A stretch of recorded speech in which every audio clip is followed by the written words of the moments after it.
Stop recording हो गया है।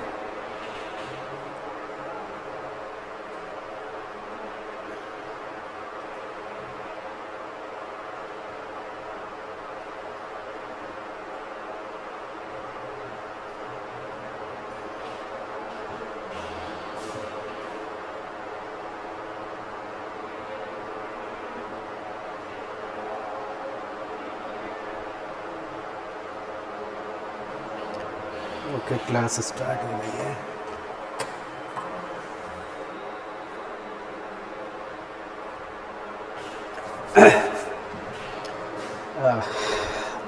नमस्कार दोस्तों, मैं अखिलेश कुमार फिर से स्वागत करता हूं आपका हमारे एजुकेशनल इंस्टीट्यूट एल्बन क्लासेस में।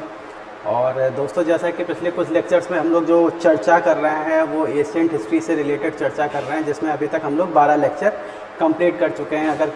अगर दूसरी लैंग्वेज में कहें, हम लोग अब तक 12 पेपर सॉल्व कर चुके हैं और हर पोर्शन से, जैसे कि टॉपिक्स वाइज चल रहे हैं, और हर पोर्शन से लगभग 100 क्वेश्चन मैंने कंप्लीट कराए हैं।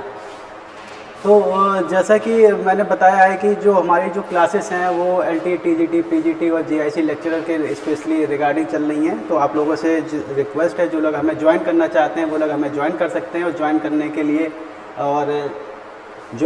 के लिए जो डिफरेंट काइंड ऑफ मोड्स हैं, उसमें आप टेलीग्राम पे हमसे जुड़ सकते हैं। इसके अलावा व्हाट्सएप पे जा सकते हैं। इसके अलावा आप सीधे जो नंबर सामने स्क्रीन पे दिया हुआ है, इस नंबर पे कॉल कर सकते हैं। इसके अलावा हमारा एक ऐप भी है, एल्बन क्लासेस करके, उस ऐप को भी डाउनलोड, अगर चाहें तो उस ऐप को भी डाउनलोड कर सकते हैं। और अगर आपको क्लासेस अच्छी लग रही हैं, अगर आपको चीज़ें पसंद आ रही हैं, क्लासेस अच्छी लग रही हैं, तो आप सभी से रिक्वेस्ट है, प्लीज़ उन क्लासेस को शेयर कीजिए अधिक से अधिक लोगों को, और चैनल को हमारे सब्सक्राइब कीजिए, ताकि उससे रिलेटेड जो भी इन्फॉर्मेशन है वो इन्फॉर्मेशन आप तक प्रोवाइड टाइमली आप तक पहुंच सके। तो और इस समय जो आप चाहें तो, जैसा कि मैंने कहा, आप चाहें तो एडमिशन भी ले सकते हैं 99 रुपीज़ में, बहुत रीज़नेबल प्राइस में आप लोग हमसे जुड़ सकते हैं, जिसमें हम आपको एंशिएंट हिस्ट्री से लेकर मॉडर्न हिस्ट्री तक सारे पेपर सॉल्व कराएंगे। वो टॉपिक वाइज होंगे, वो पेपर जितने होंगे टॉपिक वाइज होंगे। उसके बाद हम लोग एक ओवरऑल सारे टॉपिक्स को ओवरव्यू ले लेंगे, सारे क्वेश्चन एक साथ सबमिट करेंगे, सारे क्वेश्चन एक साथ सॉल्व करेंगे, जैसे कि एंशिएंट हिस्ट्री और मिडवल हिस्ट्री के दोनों पार्ट्स, और उसके बाद मॉडर्न हिस्ट्री को कवर करेंगे। तो आप लोग चाहें तो हमसे जुड़ सकते हैं, और नंबर आपके सामने मौजूद है, व्हाट्सअप कॉल कर सकते हैं, नंबर पे जा सकते हैं, मैसेज कर सकते हैं। और इनफैक्ट जैसे मैंने बताया 99 रुपये में आप लोग हमसे ईजिली जुड़ सकते हैं। यूट्यूब पे जाइए, हमारा चैनल सामने आपके मौजूद है, टेलीग्राम पे जाइए, ठीक। और अधिक से अधिक लोग जुड़ेंगे तो ज़्यादा बेहतर होगा। चलिए दोस्तों, आज की क्लास समय बर्बाद नहीं करते हैं, क्लास शुरू करते हैं। और जब क्लास शुरू करते हैं तो ले लेते हैं अपना पहला क्वेश्चन, ठीक है। पहला क्वेश्चन दोस्तों क्या कहता है, निम्नलिखित में से किसने धर्म महाराज की उपाधि धारण की थी निम्नलिखित में से किसने धर्म महाराज की उपाधि धारण की थी, जिसका औचित्य उसके द्वारा अश्वमेध सहित अनेक वैदिक यज्ञों को संपादित करने से सिद्ध होता है। तो सामने प्रवरसेन प्रथम है, समुद्रगुप्त है, और सर्वतांत्र है, और पुष्यमित्र शुंग है, ठीक। पुष्यमित्र शुंग से बात हो रही है। निम्नलिखित में किसने धर्म महाराज की उपाधि धारण की थी, ठीक, और जिसका औचित्य उसके द्वारा अश्वमेध सहित अनेक वैदिक यज्ञों के संपादित करने के लिए सिद्ध होता है। तो दोस्तों, आपके सामने सारे ऑप्शन मौजूद हैं, जिसमें आपको प्रवरसेन प्रथम है, समुद्रगुप्त है, सर्वतंत्र और पुष्यमित्र शुंग है। तो जैसा कि आप लोग सभी जानते हैं कि समुद्रगुप्त ने भी अश्वमेध यज्ञ किया था, और पुष्यमित्र शुंग काफ़ी पहले के थे। पुष्यमित्र शुंग ने भी अश्वमेध यज्ञ किया था, जो धनदेव के अयोध्या अभिलेख में उसका जिक्र किया गया है। और इसके अलावा जो वाकाटक शासक हुए थे प्रवरसेन प्रथम, यहाँ पे प्रवरसेन प्रथम, इन्होंने भी अश्वमेध यज्ञ किए थे। इन्होंने शायद 3 बार अश्वमेध यज्ञ किए थे और एक वाजपेयी यज्ञ किया था। तो इसका आंसर दोस्तों ए सही होगा। यहाँ एक बात और, ये पहले ही सम्राट थे, शासक थे जिन्होंने सम्राट की उपाधि धारण की थी, ठीक है, वाकाटक। चलिए अगले क्वेश्चन पे आते हैं। पहला क्वेश्चन तो मैंने बताया प्रवरसेन प्रथम है। नेक्स्ट क्वेश्चन पे आते हैं। पुलिकेशिन के ऐहोल अभिलेख में हर्षवर्धन की किस सेना का उल्लेख है? हर्षवर्धन की किस सेना का उल्लेख है? अश्वसेना का, रथ सेना, गज सेना और पैदल सेना। जैसे कि आप लोग जानते हैं पुलिकेशिन का जो ऐहोल अभिलेख है वो उसके जो अमात्य थे रवि कीर्ति ने उसको लिखा था। और रवि कीर्ति ने अपनी उस लेख के दौरान अपनी तुलना कालिदास और भरावी के समकक्ष बताई थी, अपनी तुलना कालिदास और भरावे से की थी। तो पुलिकेशिन के अव्वल अभिलेख में हर्षवर्धन की किस सेना का उल्लेख है? अश्वसेना है, रथ सेना है, गज सेना है और पैदल सेना है। तो दोस्तों ये गज सेना का उल्लेख है, ठीक है। किसका उल्लेख है? गज सेना का। और युद्ध कहाँ हुआ था? नर्मदा नदी के तट पर। कहाँ हुआ था? नर्मदा नदी के तट पर, जिसमें पुलिकेशिन ने हर्षवर्धन को पराजित कर दिया था। राकेश तिवारी CC 2 का C। चलिए अगले क्वेश्चन पे आते हैं। थर्ड क्वेश्चन है, निम्नलिखित विदेशी यात्रियों को तिथि क्रम अनुसार व्यवस्थित कीजिए। विदेशी यात्रियों को तिथि क्रम अनुसार हमको उसको व्यवस्थित करना है। पहला है इत्सिंग, दूसरा ह्वेनसांग है, तीसरा फाहियान है, चौथा है मेगास्थनीज। जैसा कि आप सभी लोग जानते हैं जो मेगास्थनीज था वो चंद्रगुप्त मौर्य के शासनकाल में आए थे। और उसके बाद जो फाहियान थे, फाहियान किसके शासनकाल में आए थे? चंद्रगुप्त विक्रमादित्य के शासनकाल में आए थे। फिर उसके बाद जो हमारे ह्वेनसांग थे जिन्होंने यात्रियों का राजकुमार कहा जाता था, किसके शासनकाल में आए थे? हर्षवर्धन के। और लास्ट में कौन आए थे? इत्सिंग। तो जो बनता है 4-3-2-1, 4-3-2-1, इसका ऑप्शन 3 बिल्कुल सही होगा। 3 का D।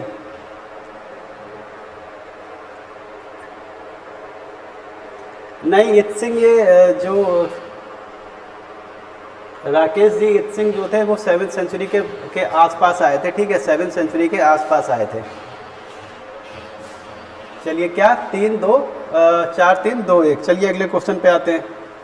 चौथा क्वेश्चन, निम्नलिखित में से किस महाकवि ने सती प्रथा का विरोध करते हुए इसे आत्महत्या माना है? किसने सती प्रथा का विरोध किया? किस महाकवि ने? कालिदास, वाणभट्ट, शूद्रक और भास। सामने चारों ऑप्शन आपके सामने है। कालिदास हो गया, वाणभट्ट हो गया और शूद्रक हो गया और भास हो गया। किसने सती प्रथा का विरोध किया? आप ये समझ लीजिए। देखिए उस समय जैसे कि सती प्रथा का सबसे प्राचीन अभिलेख एरण अभिलेख माना जाता है, जो भानुगुप्त के शासनकाल में उसका एक सैनिक था विष्णुगुप्त, उसका सैनिक था गोपराज। और हूणों के साथ एक युद्ध के दौरान उसकी मृत्यु हो गई थी। युद्ध के दौरान ही उसके बाद उसकी पत्नी उसके साथ ही सती हो गई, ठीक है। उसके बाद ही वो उसके साथ सती हो गई। तो सती का वो पहला प्राथमिक लिखित प्रमाण मिलता है। इससे आप ये मत लगाइएगा कि वो मतलब उससे पहले मौजूद नहीं रहेगी, वो लिखित प्रमाण है, ठीक है। उसमें उसके लिखित प्रमाण की बात हो रही है। तो किसने विरोध किया था दोस्तों? कालिदास, शूद्रक, भास, वाणभट्ट। तो ये दोस्तों इसका जवाब 2 होगा, ठीक है, वाणभट्ट इसका। और इसके साथ साथ एक और जो लेखक थे मेधातिथि, ठीक, मेधातिथि, इसके साथ इन्होंने भी इसका प्रतिरोध या फिर विरोध जताया था और इसको आत्महत्या के समान माना है। वाणभट्ट और प्लस मेधातिथि, ठीक। नेक्स्ट क्वेश्चन पे आते हैं। D। नहीं, 4th का D नहीं है राकेश जी, 4th का D नहीं है, 4th का B है। आगे आ जाते हैं 5th क्वेश्चन। देखिए अगर आप लोगों को कोई जो भी मौजूद हैं राकेश जी या फिर कोई और लोग भी जो जुड़ना चाहते हैं जुड़ सकते हैं। और अगर आपको जो स्टैंडर्ड है बिल्कुल ओके फाइन हो रहा है, ओके लग रहा है, तो आप लोग इसको रिकमेंड कीजिए दूसरे लोगों को, चैनल को सब्सक्राइब कीजिए। और आपके लिए डेफिनेटली बहुत बेनिफिशियल, बहुत अच्छे क्वेश्चन डाले गए हैं। और एग्ज़ाम में इस तरीके के क्वेश्चन जो होते हैं यही आपको सिलेक्शन के आसपास पहुंचा देते हैं या फिर सिलेक्शन दौरान। देखिए अच्छे कॉम्पिटिटर्स का क्या होता है, जो अच्छे कॉम्पिटिटर्स होते हैं ना, जैसे अब माध्यमिक में पीजीटी की बात करें तो अच्छे कॉम्पिटिटर्स क्या होता है 125 क्वेश्चन पूछे जाते हैं। जो अच्छे कॉम्पिटिटर्स हो काफ़ी समय से प्रिपरेशन कर रहे हैं 100 क्वेश्चन तक तो वो सभी लगभग, अगर मॉडरेट क्वेश्चन पेपर नहीं आता, अगर साधारण पूछ लिया जाता है तो 100 क्वेश्चन तक वो लोग ईजिली पहुँच जाते हैं। आगे की लड़ाई बस 25 क्वेश्चनों में से 10 से 15 क्वेश्चनों को बढ़ाने की होती है, तो वही लड़ाई मुश्किल होती है। कथन क्या कह रहा है? पश्चिमी भारत की शक सत्ता का पूर्णतः विनाश कर दिया गया और उनका भूभाग गुप्त साम्राज्य में सम्मिलित कर लिया गया। बिल्कुल सही है। पश्चिमी भारत की शक सत्ता का पूर्णतः विनाश किसने किया था? चंद्रगुप्त विक्रमादित्य ने। आप सभी लोगों को पता होगा, ध्रुवसेन तृतीय को पराजित करते, रुद्र सिंह तृतीय को पराजित करते। और कारण क्या है? इसने भूमध्य सागर क्षेत्रों के साथ भारत के व्यापार को सुगम बना दिया। जैसा कि आप लोग जानते हैं कि जो पश्चिमी भड़ोच एक उस समय का भड़ोच जो था, भृगुकच्छ जिसको बोलते हैं, उस समय का एक प्रसिद्ध तट हुआ करता था जहाँ से व्यापार बहुत इजीली हुआ करते थे भूमध्य सागर में। जब इनका पूर्ण विनाश हो गया तो इनका भी अधिकार वहाँ पे हो गया, तो इसलिए इनके लिए व्यापार और सुगम हो गया। तो क्या कहता है इसका आंसर ए आर दोनों सही हो, इसकी सही व्याख्या भी करता है। 6th क्वेश्चन पे आते हैं। भारतीय बौद्ध भिक्षु बोधि धर्मन, ठीक है, 6वीं शताब्दी ईस्वी में जिसने चीन की यात्रा की थी, किस सिद्धांत का कट्टर अनुयायी था? नहीं राकेश, अगर यूजीसी नेट का भी तैयारी कर लो तो भी ये क्वेश्चन उतने ही यूजफुल हैं, ठीक है। अनयूजफुल कोई भी क्वेश्चन नहीं है, उतने ही यूजफुल होंगे। फर्क नहीं पड़ता आप नेट की तैयारी कर रहे हैं या किस चीज़ की तैयारी कर रहे हैं या असिस्टेंट प्रोफेसर की तैयारी कर रहे हैं, ये सारे क्वेश्चन जो मैंने डाले हैं वो हमेशा यूजफुल ही रहेंगे, ठीक है। आप अगर ज्वाइन करना चाहते हैं तो रेगुलर क्लास में आइएगा और डेफिनेटली जो क्वेश्चन है आपको 100% उससे बेनिफिट जरूर मिलेगा। देखिए, सिलेक्शन होना, क्रैक करना या फिर क्वालिफाई करना वो एक बात का इशू रहता है। मेन चीज़ होता है जो टॉपिक से जिस तरीके से क्वेश्चन आ रहे हैं वो क्वेश्चन आपको किसी प्लेटफॉर्म पे मिल पा रहे हैं या नहीं मिल पा रहे हैं, मेन बस वो चीज़ होती है। देखिए, अब क्वेश्चन का जो टाइप है वो नहीं पूछते कि ताजमहल किसने बनवाया या ये फलाना ढिमाका, ये कुछ नहीं पूछते। मतलब पूछते हैं, मतलब एक देखिए, अगर 100 क्वेश्चन पूछेंगे, कोई भी स्टूडेंट अगर पूछ रहा है तो 100 क्वेश्चन में 10-20 क्वेश्चन ऐसे ज़रूर होते हैं जो बहुत ही साधारण से क्वेश्चन होते हैं, हर किसी को पता होते हैं। लेकिन जैसा कि मैंने बताया कि लड़ाई बढ़ती चली जाती है ना, जैसे जैसे क्लोज आते हैं तो लड़ाई बढ़ती चली जाती है। तो जिसने चीन की यात्रा की थी, किस सिद्धांत का कट्टर अनुयायी था? एकांतवाद, श्रवस्तिवाद, शून्यतावाद और अनियंतावाद, बताइए। Yes sir. तो पढ़ते रहिए, ये उतने ही यूज़फुल है जितने टीजीटी, पीजीटी, एलटी में, क्योंकि टीजीटी, पीजीटी, एलटी में कोई अलग से तो क्वेश्चन आते नहीं हैं, वैसे ही क्वेश्चन आते हैं। नेट जेआरएफ में भी वही क्वेश्चन आते हैं, उसी तरीके के क्वेश्चन आते हैं। किसने चीन की यात्रा का किस सिद्धांत का कट्टर अनुयायी था? तो यहाँ पे 206वीं शताब्दी में श्रवस्तिवाद को, जिसको बाद में हम लोग बोलते हैं महायान शाखा, ठीक है। अगर इसकी जगह महायान शाखा भी आ जाए, महायान शाखा, ठीक है। अगर श्रवस्तिवाद की जगह महायान शाखा भी आता है तो कंफ्यूज मत होइएगा, महायान शाखा ही लगाइएगा। अनियंतावाद आप सभी लोगों को पता होगा, उससे जुड़ा हुआ है जैन धर्म से। ध्रुवाधिकरणिक का क्या अभिप्राय है? गुप्ता डायनेस्टी से ये एक टर्मिनोलॉजी है, एक प्रशासनिक अधिकारी हुआ करता था, तो उससे क्या अभिप्राय है, वो क्या कार्य किया करता था? हिंदू विवाह में एक धार्मिक अनुष्ठान, धान्य में राजा के अंश का संग्रह करने वाला, या कह सकते हैं राजस्व संग्रह करता, ठीक है। ज्योतिषी था, तारों से दिशा का ज्ञान। बहुत बहुत शुक्रिया अगर आपको क्लास अच्छी लग रही है। देखिए, मैटर में देखिए, ये आप हो गए, मैं हो गया, जो जितने भी लोग हैं, मेन फोकस आप लोग बस पढ़ाई पे कीजिए, अधिक से अधिक पढ़ाई को समय दीजिए। कम से कम अगर कॉन्टीन्यूसली आप 7 से 8 घंटे, बता रहा हूँ 12, 14, 15 घंटे नहीं, लेकिन बस क्वांटिटी होनी चाहिए। 7 से 8 घंटे अगर आप पढ़ते रहेंगे, क्योंकि आपको एक ही सब्जेक्ट पढ़ना है, तो 100% आपका नेट भी हो जाएगा और जेआरएफ भी हो जाएगा। लेकिन जेआरएफ अगर आपको कम करना है तो उसका मैं बता दूंगा किस चीज़ पर ज़्यादा ध्यान देना है, तो 100% आपका जेआरएफ भी क्वालिफाई होगा। 7 का कह रहे हैं बी, बिल्कुल सही है। राजस्व संग्रह, धान्य मतलब एक तरीके से खाद्य कह सकते हैं, वैसे धान्य का अर्थ तो चावल होता है, लेकिन इस यहाँ पे इसका खाद्य से इसको अर्थ लगाइएगा, ठीक है। 8वें पे आते हैं।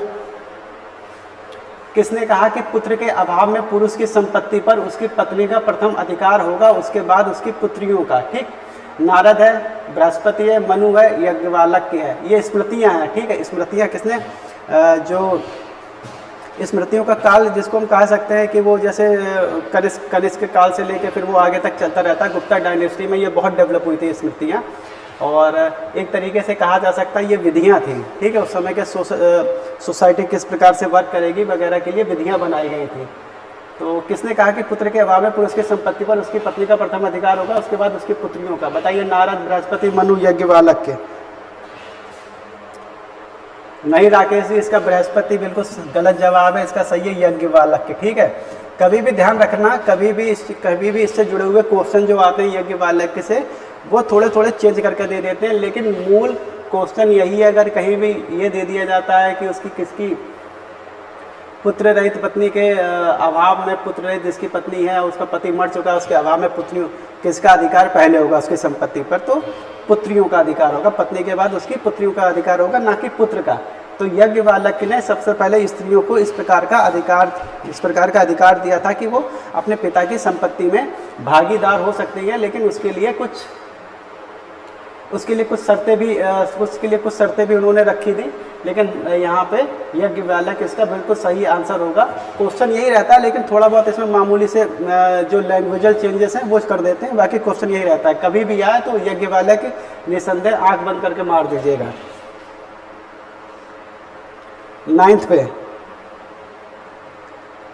8 का बी नहीं है राकेश, 8 का बी नहीं है, 8 का सी। मैं बता रहा हूँ जितने क्वेश्चन हैं बहुत अच्छे क्वेश्चन हैं और आपके काफ़ी काम आएंगे, डेफिनेटली आपके काफ़ी काम आएंगे। नारद ने स्त्री को द्वितीय पति प्राप्त करने की अनुमति दी है, यानी कि द्वितीय पति से तात्पर्य है कि अगर उसका पति किसी प्रकार से कह सकते हैं कि संन्यास ग्रहण कर लिया हो, या उसकी मृत्यु हो गई हो, या फिर किसी दूसरी महिला से इस तरीके से कुछ छोड़ दिया हो, उस महिला को परित्याग कर दिया हो, मतलब कई कंडीशन दी हैं, तो उस अनुमति ने उसको द्वितीय पति प्राप्त करने की अनुमति दी है। कौन सा? पहला नपुंसक, बिल्कुल सही है।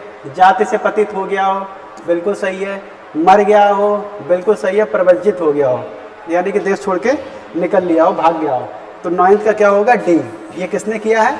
ये नारद ने स्त्री को द्वितीय पति यानी पुनर्विवाह करने की अनुमति दी है। यहाँ पे एक चीज़ और बता दूँ, गौर करिएगा, कभी भी इस तरीके से नारद स्मृति से पूछा गया क्वेश्चन है। इससे जुड़ा हुआ एक और क्वेश्चन पूछ लिया जाता है कि नारद की स्मृति काल में क्वेश्चन का मोड कुछ इस तरीके से रहता है कि स्मृति काल में किसने पुनर्विवाह, ठीक है, पुनर्विवाह की अनुमति दी, ठीक, अनुमति दी। ये क्वेश्चन रहता है तो इसका सीधा सा जवाब होता है 2 लोगों ने पुनर्विवाह की अनुमति दी थी। एक नारद स्मृति में, किसमें? एक नारद स्मृति में, और प्लस सेकंड पराशर स्मृति। क्या? पराशर स्मृति। कभी कभी क्वेश्चन इस तरीके से पूछा, डी बिल्कुल सही है 9th का। तो अगर इसकी जगह इस तरीके से क्वेश्चन पूछ लिया जाता है कि स्मृति काल में किस स्मृति में पुनर्विवाह की अनुमति प्रदान की गई, तो नारद स्मृति प्लस पराशर स्मृति, इस चीज़ को ध्यान रखिएगा। जो मेन पॉइंट है जिससे क्वेश्चन बनते रहते हैं वो भी आपको डिस्क्लोज करता चला जा रहा हूँ ताकि दिक्कत ना हो। दासों की मुक्ति का विस्तृत निरूपण सर्वप्रथम मिलता है। दासों की मुक्ति का विस्तृत निरूपण प्रथम मिलता है मनुस्मृति में, यज्ञवालक स्मृति में, और नारद स्मृति में, और देवल स्मृति में। 10th क्वेश्चन आपके सामने, मनुस्मृति में, यज्ञवालक स्मृति में, देवल स्मृति में और नारद स्मृति में। जैसा कि दोस्तों आप सभी लोग जानते हैं कि जो नारद स्मृति थी इसमें 15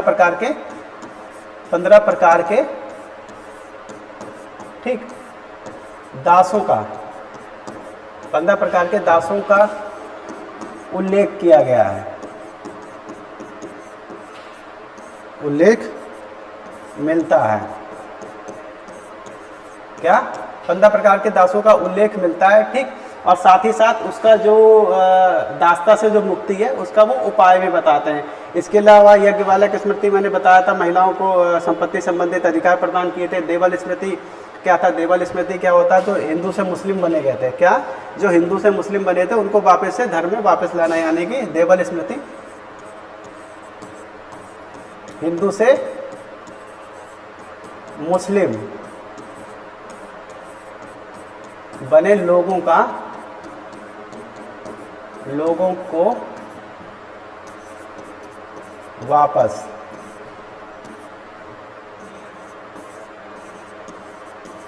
हिंदू धर्म में शामिल करना, ठीक है।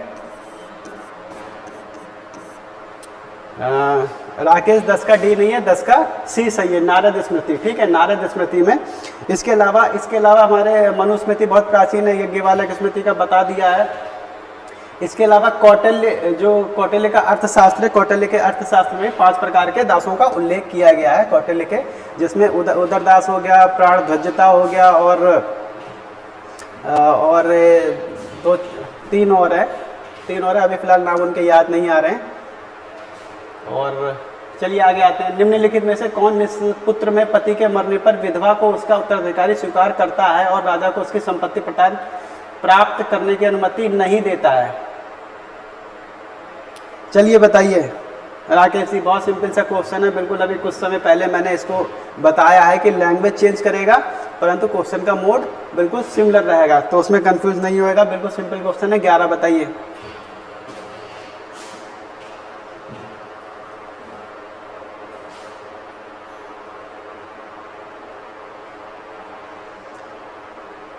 देखिए, अगर आप लोगों को, मैं फिर से बोल रहा हूँ राकेश जी, अगर आपको क्लास अच्छी लग रही है तो चैनल को सब्सक्राइब करिए, मेरी आपसे हम्बल रिक्वेस्ट है। इसके अलावा जो आपके साथी हैं, दोस्त हैं, मित्र हैं जो नेट जेआरएफ और इतिहास की तैयारी करना है तो उनको भी शेयर कीजिए। अगर उनको भी क्लासेस पसंद आ रही है तो डेफिनेटली वो लोग हमको ज्वाइन कर सकते हैं। क्वेश्चन का स्टैंडर्ड बहुत अच्छा है, मेरे ख्याल से बहुत अच्छा है। जो कुछ और बच्चे आते थे, फिलहाल इस समय बच्चे आ नहीं रहे हैं, उनके कुछ पेपर चल रहे हैं, तो उनके अकॉर्डिंग ही मैंने उनके जो सजेशन थे उनके अकॉर्डिंग ही क्वेश्चन का लेवल इस प्रकार का रखा है कि हर जगह काम आ जाए। हाँ डी, ठीक है, यज्ञवालक के डी बिल्कुल सही है। चलिए आगे आ जाते हैं। 12, दास प्रथा के संबंध में किस स्मृति में सर्वाधिक विस्तृत विवरण उपलब्ध होता है? उसके लेखक का नाम है। बिल्कुल मैंने बताया कि क्वेश्चन का मूड चेंज हो जाता है। 12 का नारद स्मृति में 15 प्रकार के दासों का जिक्र किया गया। 13, वृष्टि का तात्पर्य क्या? शिल्पियों पर लगाया गया कर, व्यापारियों पर लगाया गया कर, और भुगतान के साथ करवाई गई मजदूरी, और बिना भुगतान के करवाई गई मजदूरी। ठीक है, वृष्टि का अर्थ क्या है? वृष्टि, कहीं कहीं वृष्टि मिलता है, कहीं कहीं विष्टि मिलता है, कहीं कहीं बेगार मिलता है। ठीक है, कंफ्यूज मत होइए, बेगार, वृष्टि, विष्टि सेम है और उसका जो अर्थ निकल के आता है वो सेम है, उसमें किसी प्रकार का चेंज नहीं है। तो क्या है? वृष्टि, विष्टि और बेकार। ठीक, बेगार, तो चलिए राकेश जी, बहुत बहुत शुक्रिया, सब्सक्राइब कर दिया। इसका जवाब होगा बिल्कुल डी, बिना भुगतान के करवाई गई मजदूरी, यानी कि उन्हें किसी प्रकार की बंधुआ मजदूर कह सकते हैं। एक प्रकार का बंधुआ मजदूर होता है, उसको किसी प्रकार का भुगतान नहीं किया जाता है। जैसे कि आप मॉडर्न हिस्ट्री में पढ़ेंगे, कम चोटी करके प्रथा हुआ करती थी, और 1-2 प्रथाएं जो पश्चिम बंगाल में और बिहार क्षेत्र में डेवलप थी, वो इसी प्रकार की प्रथाएं डेवलप थी, मतलब बंधुआ मजदूर संबंधी। एक तरीके से कुछ उसी तरीके का होता है। बी नहीं राकेश, इसका बी नहीं है। ठीक है, व्यापारियों पर लगाया गया कर, वृष्टि का अर्थ है बिना भुगतान के कराई गई मजदूरी, और इसको कहीं कहीं विष्टि भी बोल देते हैं। क्या बोल देते हैं? विष्टि। ठीक, कहीं कहीं क्या बोल देते हैं? बेगार। ठीक, कहीं कहीं क्या बोल देते हैं? जो सामने लिखा हुआ है। ठीक, तीनों चीजें दे दी गई, तीनों चीजें कहीं पूछने, कंफ्यूज मत होइएगा। स्मृतियों में वर्णित विवाह के किस प्रकार में वर कन्या के पिता को एक गोमिथुन देना पड़ता है? ठीक है, किस विवाह में? जैसे कि आप सभी लोग पता है, आप सभी लोगों को पता है कि विवाह कितने प्रकार के हुआ करते थे। विवाह के प्रकार कितने हुआ करते थे? 8 प्रकार।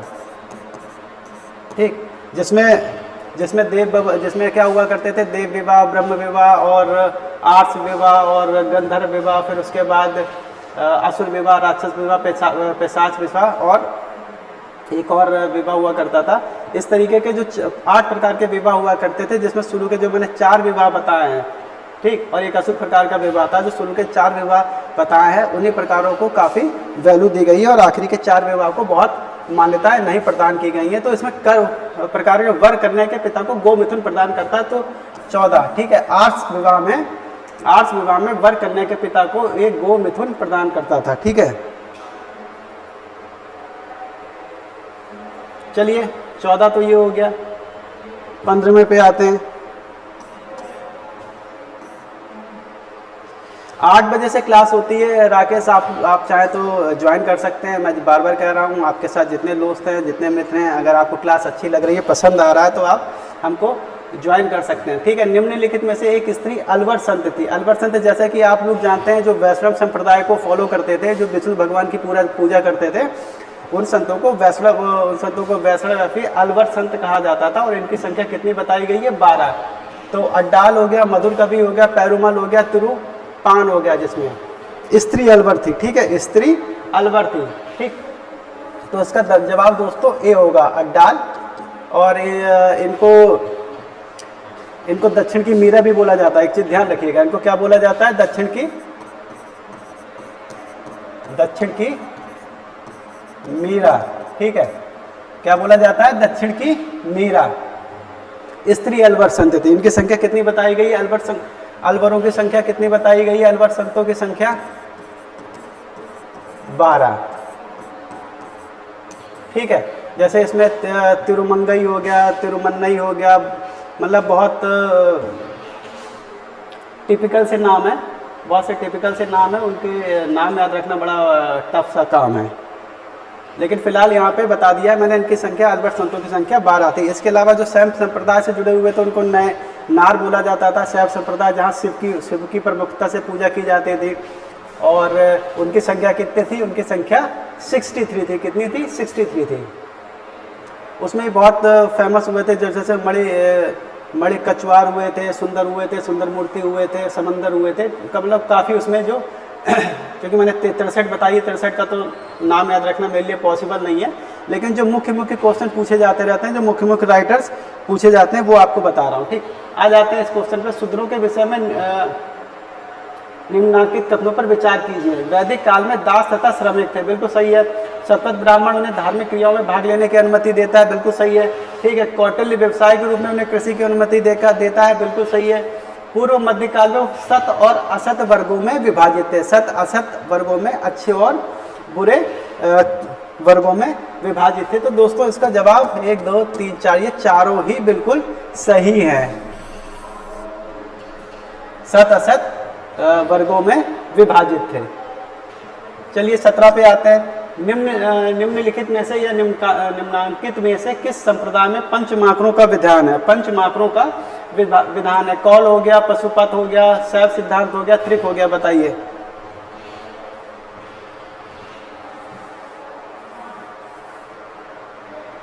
पंचमाकर का मैं बता दूं, पंचमाकरों का विधान है। पंचमाकरों का अर्थ होता है जैसे मांस, मदिरा, मुद्रा, मत्स्य। ठीक है, मत्स्य और एक मैथुन। पंचमाकर का मतलब है ये।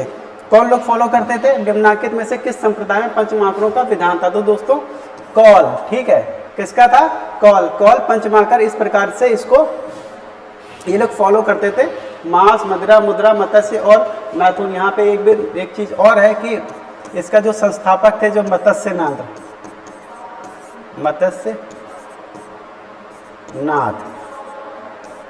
इन्होंने किसकी स्थापना की थी? योगिनी कौल की। योगिनी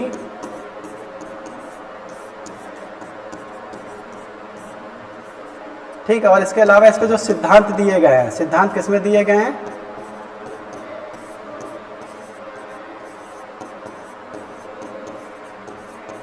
अकुलवीर तंत्र में। ठीक है, इसका ग्रंथ है अकुलवीर तंत्र, उसमें इसके सिद्धांत दिए गए हैं 17। 18 पे आते हैं। गुप्तोत्तर कालीन कर प्रणाली का सबसे अधिक असामान्य लक्षण कौन था? गुप्तोत्तर कालीन कर प्रणाली का सबसे अधिक असामान्य अंतर कौन था? हाथियों पर कर, लोक मनोरंजन के स्थानों पर भाग लागू करना, पूजा स्थलों पर, तीर्थ यात्रा पर कर। बताइए।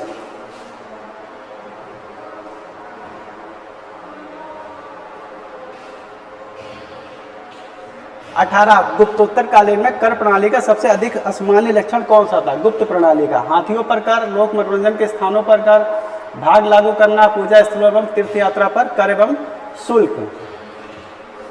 तो दोस्तों इसका सबसे असामान्य लक्षण कौन सा था? डी, पूजा स्थलों एवं तीर्थ यात्रा पर एवं तीर्थ यात्रा शुल्क एवं कर। और चूंकि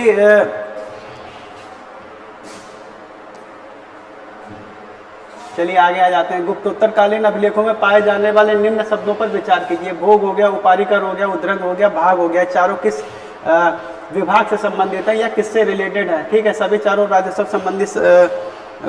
संबंधी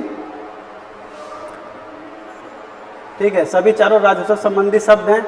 और फिर क्या कह रहा है, 2, 3 या 4 राजस्व संबंधी शब्द है। 2, 3, 4, 2, 3, 4, ठीक। और केवल 1 और 4 राजस्व संबंधी और केवल 1। तो दोस्तों ये चारों के चारों राजस्व संबंधी शब्द हैं। भोग हो गया, उपारिकर हो गया, उद्रंग हो गया और भाग हो गया। किससे संबंधित है? राजस्व संबंधित।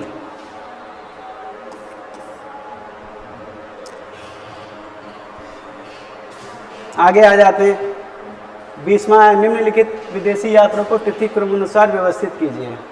ये तो हमने अभी किया ही है, ठीक है, इसको स्किप कर देते हैं। 21 में हर्ष के शासन के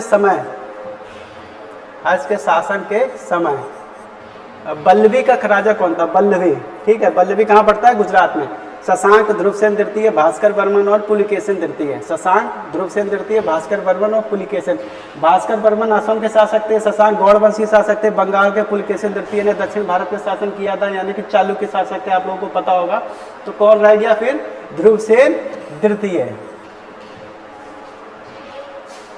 22, सूची 1 में उल्लेखित अधिकारियों की सूची 2 में जो विभाग दिए उससे सुमेलित करना है, ठीक। चलिए सुमेलन कर लेते हैं। ध्रुवाधिकरण हो गया, ध्रुवाधिकरण और महासंधि विग्रह को का। ये हमारे टाइपिस्ट से कुछ गड़बड़ी हुई है, इसलिए कंफ्यूज मत होइए। चलिए मिला देते हैं। जैसे कि ध्रुवाधिकरण हमने थोड़ी देर पहले पढ़ा था, क्या था? राजस्व विभाग प्रमुख था। महासंधि विग्रह क्या होता था? युद्ध और शांति का मंत्री हुआ करता था। सार्थभाग कौन था? व्यापारियों का एक प्रमुख था। कंचुकी किसको बोला जाता था? जो रानी के हरम प्रमुख हुआ करते, जो रानी का जो हरम हुआ करता था उसकी जो प्रमुख हुआ थी उसको कंचुकी बोला जाता था। तो ए का फर्स्ट है और 4 उल्टा कर दिया है। बी का 4 है और बी का 4, सी का 2, डी का 3। ये यहाँ पे डिजिट गड़बड़ कर दी है इसने, तो कोई नहीं, यहाँ से मिला लेते हैं। कंचुकी ए का फर्स्ट है, ध्रुवाधिकरण बी का 4 है, सी का 2 है और डी का 3 है। कंफ्यूज मत होइएगा। आ जाते हैं 23 पे। कुमारगुप्त के शासनकाल में बसाड़ या फिर वैशाली का राज्यपाल कौन था? पुरुगुप्त था, गोविंद गुप्त था, वैन्यगुप्त था और कुमारगुप्त सेकंड था। पुरु। यहाँ पे आप लोगों को एक चीज बता देना चाहता हूँ, जैसे कुमारगुप्त के शासनकाल में जैसे कुमारगुप्त के जैसे 2 पुत्र थे, एक स्कंदगुप्त था, एक पुरुगुप्त था। पुरुगुप्त का इनका सौतेला, जैसे स्कंदगुप्त का सौतेला भाई था, तो स्कंदगुप्त के बाद पुरुगुप्त शासक हुआ था। और कुमारगुप्त के समय में ही कुमारगुप्त का एक और भाई था, जिसको हम लोग गोविंद गुप्त के नाम से जाने जाते हैं। तो ये कहाँ के राज्यपाल थे? वैशाली के। वैशाली जिसको बसाड़ बोला जाता है। कौन है? गोविंद गुप्त।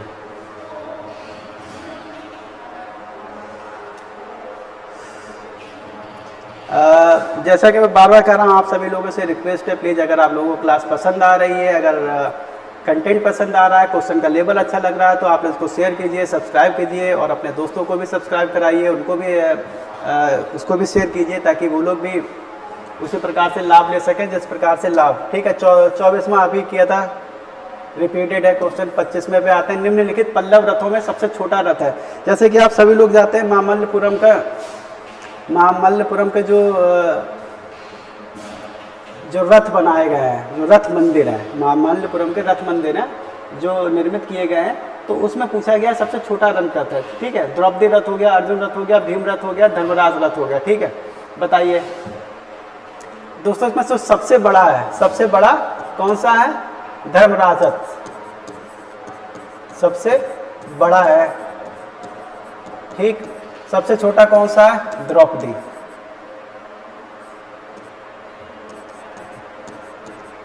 सबसे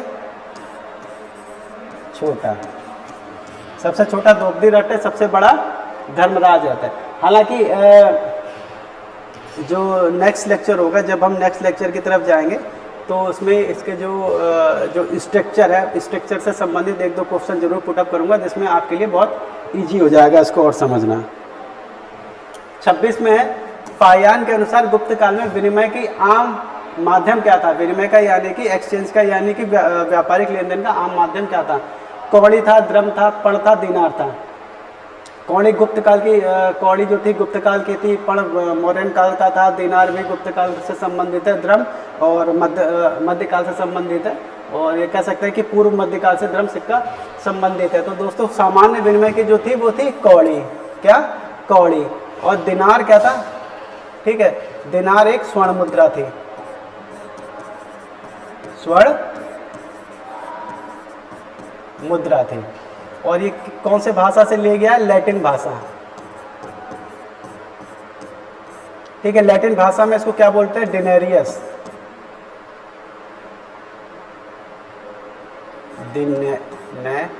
दिनेरियस,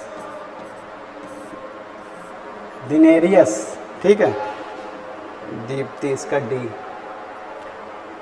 दीप्ति कह रही है 26 का डी, नहीं सामान्य। ठीक है, माध्यम, आम माध्यम था। क्वेश्चन को पकड़िए, आम माध्यम, आम माध्यम था। आम माध्यम में कौड़ी के रूप में इस्तेमाल होता था। जो दिनार स्वर्ण मुद्रा थी, अधिकतर दिनार मुद्रा का जो यूज होता था तो व्यापारिक लेन देन में यूज होता था, व्यापारिक लेन देन में। तो दीप्ति जी आपका फिर से स्वागत है। चलिए 26वें क्वेश्चन पे आ जाते हैं। और 26वां क्वेश्चन क्या कहता है? निम्नलिखित वक्तव्यों पे विचार कीजिए। क्या कह रहा है 26वां क्वेश्चन? चंद्रगुप्त द्वितीय ने पश्चिम भारत की विजय के बाद चांदी के सिक्के चलाए। वहाँ चांदी के सिक्के पहले से प्रचलित थे। सामने आपके पास आंसर है और आंसर बताइए। ए सही है, आर ए का उचित कारण देता है। ए सही है किंतु आर ए का सही कारण नहीं है। ए सही है, आर असत्य है। ए और आर दोनों असत्य हैं।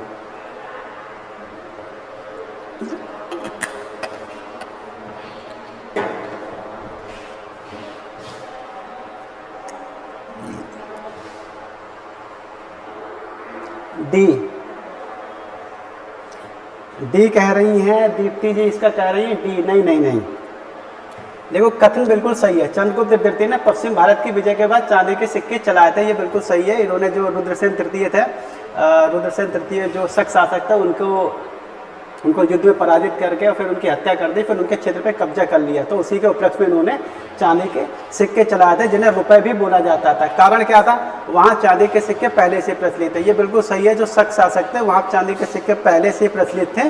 तो आप कह सकते हैं कि ये दोनों एक दूसरे से कनेक्ट हैं और उचित व्याख्या भी करता है 27 का। ये अभिनव का जवाब है ए। हाँ बिल्कुल सही जवाब है अभिनव। 28 पे आते हैं। सती प्रथा का सर्वप्रथम किस अभिलेख में उल्लेख मिलता है? एरन अभिलेख हो गया, गंगाधर अभिलेख हो गया और जूनागढ़ अभिलेख हो गया, भीतरी स्तंभ अभिलेख हो गया। सामने आपके पास बहुत फेमस क्वेश्चन है, कई बार रिपीट हो चुका है। एरन अभिलेख किससे संबंधित है? एरन अभिलेख जो बाद के परवर्ती गुप्त शासक थे भानुगुप्त से संबंधित है। ठीक है, जो बाद के गुप्त शासक हुए थे अंतिम पायदान के, उसमें ही भानुगुप्त एक शासक हुआ करते थे। उन्हीं से रिलेटेड एक ये एरन अभिलेख है, भानुगुप्त से संबंधित। ठीक है, तो सती प्रथा का सबसे पहला उदाहरण वहीं मिलता है, कब? 510 ईस्वी के आसपास। ठीक है, भानुगुप्त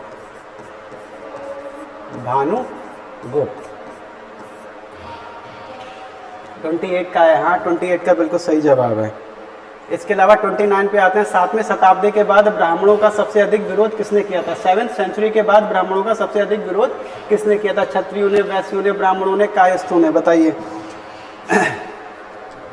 जैसा कि आप सभी लोग जानते हैं कि जो सातवाहन काल था, उस शासन काल में सबसे पहले जो भूमि अनुदान के विवरण उपलब्ध होते हैं। उसके बाद जब तक गुप्ता डायनेस्टी आते आते भूमि अनुदानों की जो प्रथा थी इतनी प्रचलित हो गई थी, इतनी आम हो गई थी, और गुप्ता डायनेस्टी में ये बहुत बड़े लेवल पे हुई। उसी कारणवश सामंतवाद का एक तरीके से बीज रोपण हो गया था सातवाहन काल में। तो गुप्ता डायनेस्टी तक आते आते थोड़ा सा डेवलप हुआ, फिर बाद में राजपूत काल तक आते आते वो पूर्ण रूप से डेवलप हो गया।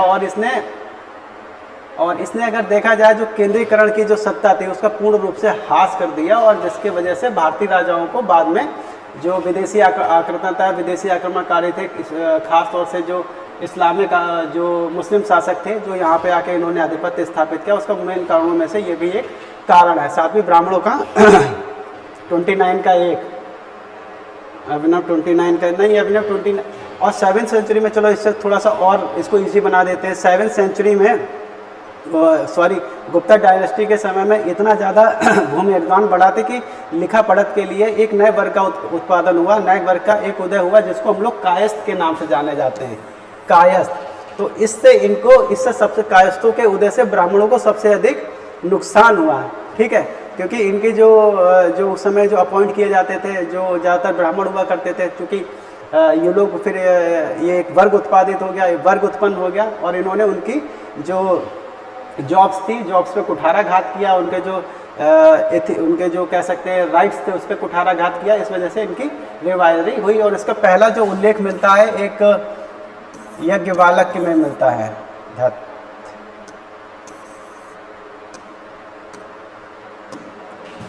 किसमें मिलता है? यज्ञ, ओहो,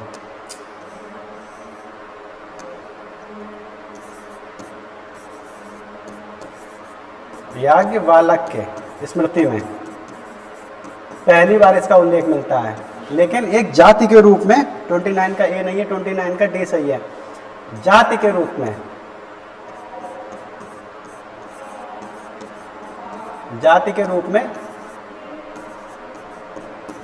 ओसनम स्मृति में, ठीक है, ओसनम स्मृति में पहली बार इसका उल्लेख मिलता है एक जाति के रूप में, लेकिन पहली बार यज्ञवाल्क्य की स्मृति में इसका उल्लेख मिलता है। 30 पे आते हैं।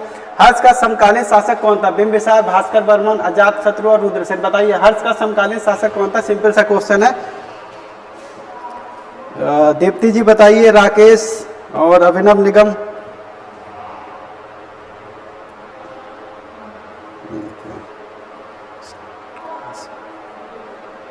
व्हाइट कलर से, चलो व्हाइट कलर ले लेते हैं। चलिए बताइए 30 हर्ष का समकालीन शासक कौन था? बिंबिसार तो हो नहीं सकता, जानते हैं, बिंबिसार अजातशत्रु हो नहीं सकता, रुद्रसेन और भास्कर वर्मन नहीं हो सकता है। 30 का बी बिल्कुल सही है। कहाँ का था ये बताइएगा? भास्कर वर्मन कहाँ का था? भास्कर वर्मन कहाँ का था? भास्कर वर्मन हर्ष का समकालीन लिख देता हूँ। भास्कर वर्मन कहाँ था? भास्कर वर्मन आसाम, ठीक है, जिसको हम लोग कामरूप भी बोलते हैं, ठीक है, जिसको हम लोग प्राग ज्योतिषपुर भी बोलते हैं, ठीक। और किसकी मदद से? जो इसका दूत था हंसबेग, एक दूत था जिसका नाम था हंसबेग। हंसबेग दूत की सहायता से, ठीक है, हंसबेग दूत की सहायता से जो हर्ष के साथ मित्रता स्थापित हुई थी, इसको ध्यान रखिएगा। आ जाते हैं 31 पर। निम्नलिखित में से प्रश्नों के जो आधार है, पहला कथन व्याख्या है। निम्नलिखित प्रश्न 2 कथनों पर आधारित है। पहला कथन व्याख्या है, सेकंड कथन उसका कारण है। बताइए उत्तर गुप्त काल में कृषकों को अधिकांशतः शूद्र माना गया दोस्तों, और सेकंड है जाति व्यवस्था में जनजाति वर्ग तेजी से समाविष्ट हो रहे थे।